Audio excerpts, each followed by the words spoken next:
Welcome back to Morning Break, and this week's Monday Motivation is brought to you by Gates Brain Health. And Dr. Randall Gates is a board-certified chiropractic neurologist and chiropractic physician, and we are so excited that you're here on this Halloween. I love the casual doctor costume. It's fantastic. Thank you. Yes. Appreciate it. I was working on it all week. I dressed up like an anchor, if you couldn't tell. A news anchor, that's me. So anyways, it is funny. Halloween, and we are talking about Alzheimer's, which is a very scary disease for a lot of people. So let's start with the very basic question of what is Alzheimer's? Alzheimer's is clearly a decline in memory, but there can be other components too where, your ability to add or subtract are impaired, language is impaired, behavior becomes impaired. So there are many facets to it, but most people are going to notice that their memory is declining at first. And what's interesting is that what we're going to talk about is that it's not just a genetically driven disease. It doesn't matter if you have the gene for it or not, you could still get it. So let's start with the genetics though, and kind of what is that predisposition for us Alzheimer's? So I think it's important to note there's early onset Alzheimer's. The genetics there are different than late onset Alzheimer's, which I'll talk more about today because that's more common. Okay. The ApoE gene is what people really want to look into. And we'll talk about what they can talk to their doctor about later on. But ApoE is very, very important. And that is something that people should get tested for when?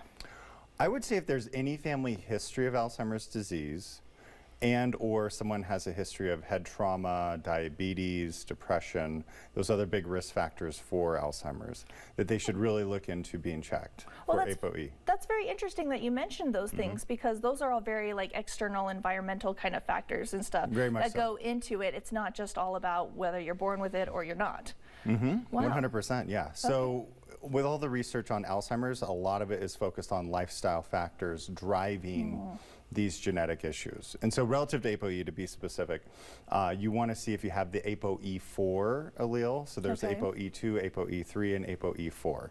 If someone has one copy of the ApoE4, definitely a conversation to be had with their doctor. If they have two copies, really a conversation to be had with their doctor. And of course, if you have a family history of Alzheimer's, that's a very big indication that you should go and at least get tested to see whether or not you have this gene. But then once you find that out, there's other things that you need to take into consideration as well.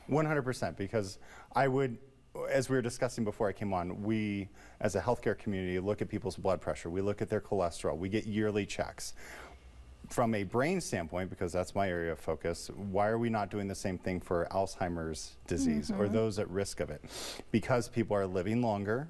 We're going to talk about prediabetes and diabetes. These blood sugar factors are only growing. 4 out of 10 adults now have either diabetes or prediabetes.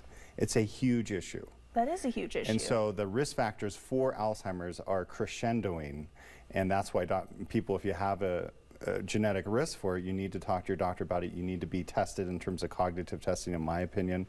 Look at genetic testing, really scrutinize blood sugar, because as we talked about before, a lot of people don't know that they're pre-diabetic, or their doctor may say, oh, your blood sugar is a little bit high, but they don't realize how important that little bit high is to the brain. Because this is the first time that I have ever heard Alzheimer's and diabetes kind of being talked about in the same breath. And now they want to call it diabetes type 3.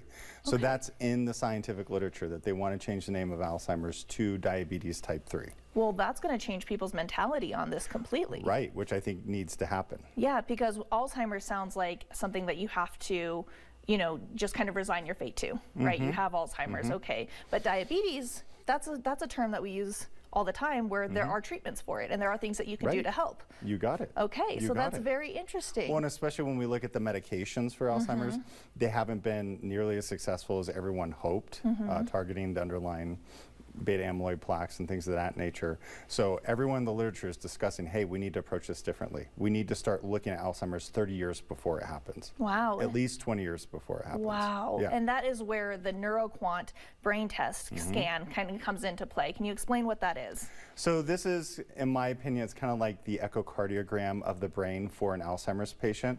So as you can see on the screen, it gives us a density score of each area of the brain. So it compares you to over 3,000 age-matched normals in the NIH database, and it says this part of your brain is in the 50th percentile, this part of your brain is in the 20th percentile. It's so helpful because we can start to see atrophy, particularly in the memory area of the brain, the medial temporal lobe area. So we can start to see a pattern and say, oh, it looks like we're starting to lose ground. We really, really, really need to pay attention. And so if you get this scan done and you start to see, like, okay, there are parts of your brains now at 28, 38, 48 that may have a predisposition towards going towards Alzheimer's, Right. what can they do? What's the hope? Well, the things I mentioned are good topics to have with their doctor. This is what we do, so we really try to put together a brain health package for people. Between, not many doctors are aware of the NeuroQuant, honestly, even here locally in Reno. So we're trying to bring this technology to the forefront, along with scrutinizing blood sugar, along with genetic testing. And we use supplementation as well to help healthy brain function. Yeah, and now are there any lifestyle changes that might be necessary or that might also help? Yeah, I mean, exercise, doctor approved exercise, but exercise is always good.